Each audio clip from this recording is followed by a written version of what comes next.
Bienvenue dans notre présentation générale des contrats électroniques ClustLock. Dans ce tutoriel, j'expliquerai brièvement ce qu'est un contrat électronique ClustLock et comment vous pouvez en tirer parti lors de l'élaboration de votre procédure. Dans la prochaine vidéo, je vous expliquerai plus précisément comment créer un e-contrat. Avant de commencer notre présentation générale, passons rapidement en revue la fonctionnalité de signature électronique de ClustLock, qui est à la base des contrats électroniques ClustLock. ClustLock vous offre un module de signature électronique juridiquement légal, qui vous permet de faire signer facilement des documents lors de l'entrée en relation. Il existe deux types de signatures électroniques disponibles dans ClustLock, en fonction de la formule choisie. Nous proposons des signatures électroniques et numériques.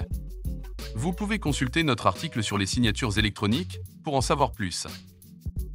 Comme chacune de nos formules inclut des fonctionnalités de signature électronique, vous pourrez faire signer vos documents par des personnes utilisant ClustLock, afin d'ajouter une étape de signature. Vous utiliserez le module e-contrat dans votre checklist. Les contrats électroniques sont des documents électroniques qui doivent être remplis ou signés dans le cadre d'une ou de plusieurs procédures que vous exécutez à partir de votre compte. Je vais vous donner 5 conseils sur la manière d'exploiter les contrats électroniques lors de l'entrée en relation. Première option, ajoutez plusieurs contrats électroniques dans le cadre d'une seule procédure. Dans votre checklist, vous pouvez ajouter autant de contrats électroniques que nécessaire.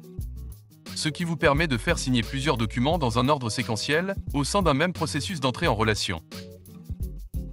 Deuxième option, créez une séquence de signature dans vos contrats électroniques. À l'intérieur de chacun de vos contrats électroniques.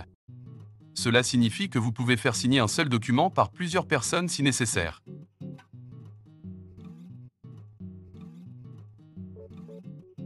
Troisième option, pré-remplir les contrats électroniques avec des données préalablement saisies. Supposons que vous ayez ajouté à votre checklist un questionnaire d'accueil qui doit être rempli par vos contacts. Notre fonction d'automatisation des formulaires vous permettra d'ajouter les réponses saisies dans le formulaire, directement dans votre contrat électronique avant la signature. Comme son nom et son prénom par exemple. Quatrième option, marquer un contrat électronique comme interne pour créer des rapports. Si vous marquez un contrat électronique comme n'étant pas visible par vos contacts et que vous le combinez avec une automatisation, vous créerez alors automatiquement des documents ou des rapports internes rassemblant les données de vos contacts. Cinquième option, afficher les contrats électroniques pour certaines personnes. En utilisant la fonction d'affichage conditionnel. Vous pouvez également décider quels contrats doivent être affichés à vos contacts. Cela peut s'avérer pratique si vous utilisez la fonction contributeur et que vous souhaitez attribuer un groupe de contrats à différentes personnes lors de l'entrée en relation.